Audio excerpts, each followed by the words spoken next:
I'm 61 years old. I've been married to the same man for almost 4 decades. And until recently, I believe I had everything figured out. Love, loyalty, life. I wasn't one to chase excitement or stir up drama. I liked things simple, predictable. But sometimes life sneaks up behind you, places a hand on your shoulder, and whispers, "Not yet." I never thought something like this could happen to me. Please don't make the same mistake I did. It all started on a cloudy Tuesday afternoon. I had just finished helping with setup for the retirement luncheon at my husband's company. He'd asked if I could lend a hand since they were short-staffed, and I'd always liked being helpful. The office was buzzing with that strange mix of celebration and quiet sadness. Balloons, fruit platters, and cheap sparkling cider. People making small talk like it was their job. I didn't know many of them, but I smiled anyway. That's just what you do. My husband, Mike, was caught in a conversation with the guest of honor, and I didn't want to interrupt. I figured I'd sneak out and wait in the car. That's when I heard the voice behind me. "Need a ride, Mrs. Callahan?" I turned and saw Nathan, one of Mike's younger coworkers. I remembered him from a couple of Christmas parties. Tall, dark hair, always a little messy like he forgot to brush it, but somehow made it work.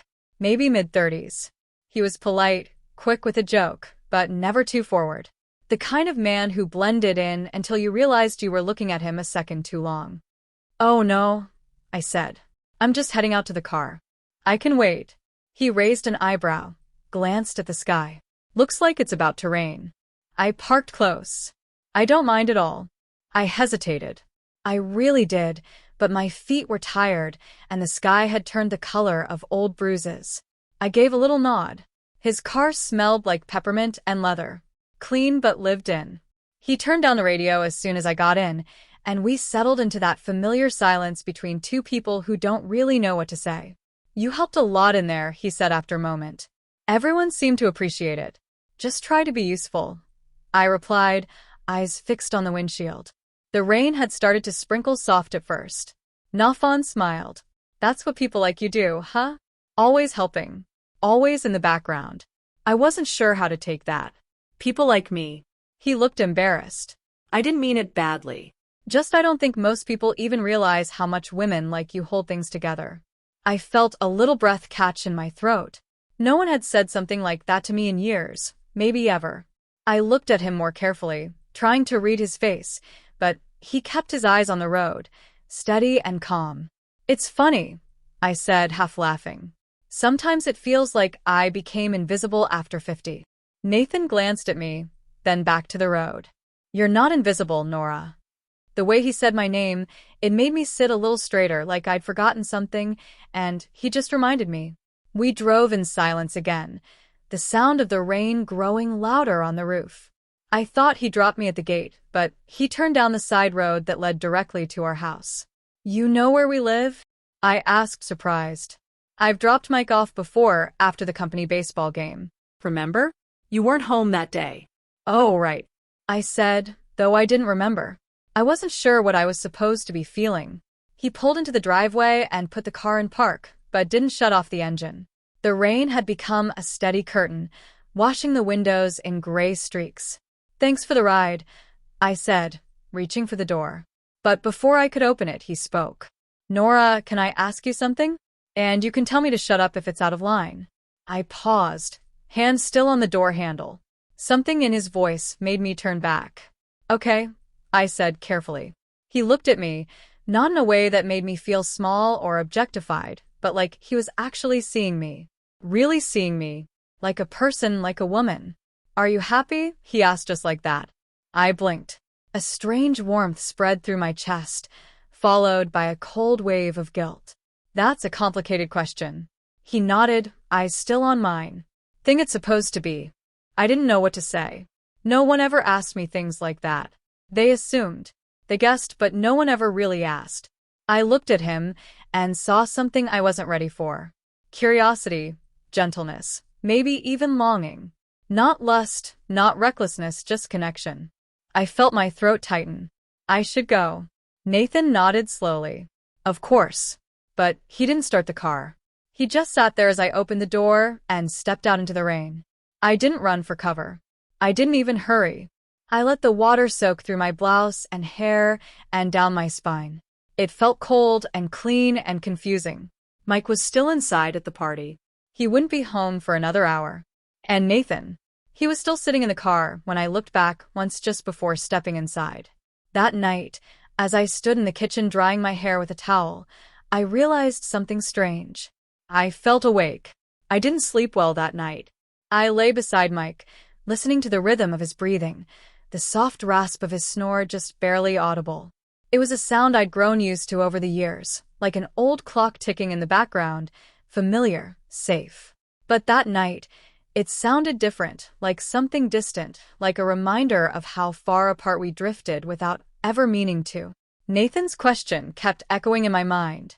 Are you happy? No one had asked me that maybe since my 20s. Back then, the answer was easy. Life was full of movement, full of hope, raising the kids, building a home, laughing in the kitchen over burned lasagna and mortgage stress. But somewhere along the way, we'd both gone silent in the same room. The next morning, I went about my usual routine. Coffee, laundry, watered the plants by the kitchen window. Mike kissed my cheek on the way out, muttered something about meetings and traffic. I smiled. That mechanical, well-practiced smile. Then the door closed, and I just stood there still holding the dish towel. A notification buzzed on my phone. Nathan, hey, I hope I didn't cross a line yesterday. I stared at the message for a long while. My thumbs hovered over the screen. Me? No, you didn't. It just caught me off guard. He replied almost immediately. Nathan, that's fair. It wasn't really a fair question to ask, but I've been thinking about you since the party. The way you looked away. I don't know why I noticed, but I did. I didn't respond right away. I walked around the living room, picked up a stray sock from under the couch, rearranged a picture frame that was already straight. My heart was tapping a little faster than it should have been. Finally, I typed me. You're not wrong. I have been invisible for a long time. He didn't answer for a while. I imagined him reading it slowly, maybe thinking hard about how to reply. When he did, it wasn't what I expected. Nathan, would you like to get a coffee sometime? Just talk, nothing more. I sat down at the kitchen table, the same table where I'd served thousands of meals, where birthday candles were blown out, where bills were paid and arguments whispered. And now here I was staring at a message from a man half my age, asking to talk. I didn't say yes, not right away, but I didn't say no either. That Thursday, I told Mike I was running errands. I wore something that hadn't seen daylight in years, a navy blouse that hugged the parts of me I used to love. I took extra care with my makeup, though I told myself it was just out of habit. We met at a small cafe tucked away on a side street I'd almost forgotten existed. The kind with wooden floors and soft jazz and little handwritten menus. Nathan stood when I walked in. He looked freshly showered, his sleeves rolled up, a quiet smile on his face. I wasn't sure you'd come, he said. Neither was I replied. And it was the truth. We sat in a quiet corner, talked about nothing at first, books, weather, traffic, but then the conversation deepened without warning, like stepping from a shallow pool into open sea. He told me about his parents' divorce, about how he watched his mother disappear into the role of ex-wife and never quite return to herself, how she taught him to notice when women get quiet in their own homes. I told him about my kids, how I missed when they were little, how I sometimes resented their freedom, how I loved Mike, but sometimes I wasn't sure I still knew him. The coffee got cold, and yet we stayed. At one point, I reached for my cup, and our fingers brushed. I froze. So, did he? That spark, tiny but undeniable, flashed between us. I pulled my hand back. I'm not looking for anything reckless, I said. He nodded. Neither am I. I wanted to believe that. I wanted to believe we could keep whatever this was safe, contained. But something had already shifted. The air between us wasn't innocent anymore. When we finally stood to leave, he touched my elbow gently. Thank you for saying yes, he said. I drove home with the windows cracked, letting the wind tangle my hair. And as I pulled into the driveway, I caught myself smiling. Not because of what had happened, but because of what might. The days that followed were quiet on the outside, but noisy inside my head. Mike didn't notice anything different, or if he did, he didn't say a word. We still had dinner at 7, still watched our shows in the evening. But I kept thinking about that moment in the cafe, Nathan's hand brushing mine, the way his eyes stayed with me when he spoke. Not flirtatious, not dramatic, just present, like he saw me as someone worth listening to. It scared me how much that meant. I tried to shake it off, tried baking, gardening, anything to fill the hours. But late at night, when the house got still, and I sat alone in the den with only the lamp on, I found myself replaying our conversations. Not the words, really the feeling of them, like I'd stepped through a door I didn't know was there. The next time Nathan texted me, I didn't hesitate. Nathan, I found this spot by the lake. Quiet, peaceful. Want to go for a walk? Me? What time? It was a Sunday afternoon, the kind of day that felt like it could go either way, lazy or heavy. I wore a sweater and jeans, comfortable, not intentional. At least, that's what I told myself. He was already there when I pulled up, leaning against the hood of his car, hands in his pockets. The wind was light, the sky that pale blue-gray that makes everything feel softer. We walked in silence at first. Birds chirped in the distance. Leaves crunched underfoot. The path curved along the edge of the water, and I could smell pine and something sweet in the breeze. Do you ever wonder, he said, what your life would look like if you'd made just one different decision? I looked at him. Which one? Any of them. A missed opportunity. A conversation you never had. I stopped walking. Why are you asking me this? He turned to face me. Because I see you thinking about it every time we talk. My throat felt tight, not from anger, from something deeper, a mix of grief and longing. I didn't come here to do anything wrong, I whispered. I don't want to betray anyone. You haven't, he said gently. Not yet. The wind picked up a little. A loose strand of my hair blew across my face, and before I could fix it, he reached out and tucked it behind my ear. It was such a simple gesture. And yet my body responded like it had been waiting to be touched for years. I stepped back. I'm married, I said, almost to remind myself. I know you're young. I'm not that young, he replied, a sad smile tugging at his lips. And you're not old. You're more alive than anyone I know. I didn't know what to do with that. We sat on a bench overlooking the lake. The sun had started to dip, casting gold over the water. Why me? I finally asked. Nathan leaned forward, elbows on his knees. Because you carry silence like it's something you earned. Because you laugh with your eyes before your mouth. Because the first time I saw you, you looked like you were holding the world together with thread and a tired smile. I closed my eyes. No one had ever said anything like that to me. Not in a lifetime. We didn't kiss. We didn't even touch again. But something unspoken passed between us on that bench. Something irreversible. When I got home that night, Mike was watching a game, a beaver in his hand. He barely glanced up. Hey babe, everything okay? Yeah, I said quietly. Just needed some fresh air. He nodded, eyes already back on the screen.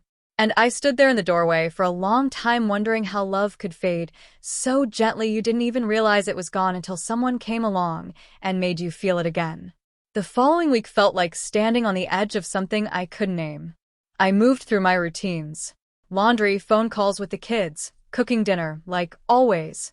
But my mind kept drifting back to that bench by the lake, to the quiet between Nathan and me that had somehow said more than words ever could. We hadn't made plans to see each other again. But I felt him everywhere, in the breeze on my morning walks, in the ache I didn't know I'd been carrying for years. I started noticing things about Mike. The way he chewed his food with his eyes fixed on the TV. The way he never asked how my day had been. And the way I'd stopped expecting him to. It wasn't anger I felt. It was distance. Quiet, polite distance built over time. Layer upon layer of unspoken things. 3 days later, I ran into Nathan at the grocery store. Of all places. I was in the produce aisle checking a tomato for ripeness when I heard his voice behind me. Still the best eyes in the room. I turned too quickly, heart pounding like I'd been caught doing something wrong, but he wasn't grinning or teasing, just watching me gently, waiting. Nathan, I breathed. You scared me. Didn't mean to. He looked down at the basket in his hand. Wasn't sure I'd see you again. I hesitated. I wasn't sure either. There was a pause. The store hummed around us. Shopping carts rolling. Soft music playing. An old woman asking where the eggs were. He cleared his throat. I think about you. I felt the words like a pressure on my chest. I know this isn't sustainable. I said this thing between us. It can't go where it wants to go. I know, he said quietly. But that doesn't mean it wasn't real. We stood there for a long moment, neither of us knowing what to do next. Then finally I nodded. Walk me to my car. Outside the air smelled like rain again. We didn't speak as we walked, just moved together in step like we always had. At my car, I stopped and turned to him. I can't be someone who lies, Nathan.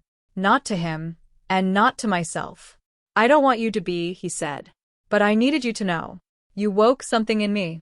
Something I didn't know I could feel again. The tears came before I could stop them. Soft, almost apologetic. You did the same for me, I whispered. He stepped forward, and for the first time we embraced. No urgency, no heat, just closeness. His arms around me, my cheek against his shoulder, the quiet ache of letting go. Then he pulled back. Goodbye, Nora. Goodbye. And just like that, he was walking away. I sat in the car for a while before starting the engine. Watched the taillights of his car fade out of the lot. I didn't cry again. I just sat with the truth. When I got home, I found Mike in the backyard fiddling with the grill. The scent of charcoal and lighter fluid hum in the air. Hey, he said, wiping his hands. I was thinking we could have burgers tonight, like old times. I nodded. That sounds nice. He looked at me a little longer than usual. You okay? And for the first time in a long while, I told the truth. I'm not sure, I said. But I want to be. We stood there quietly as the sky turned orange above us. It wasn't closure. Not really. It wasn't an ending or a beginning. It was a moment. And sometimes moments are all we get. But they're enough to wake us up, to remind us we are still here, still capable of feeling, of choosing, of changing. Even after all this.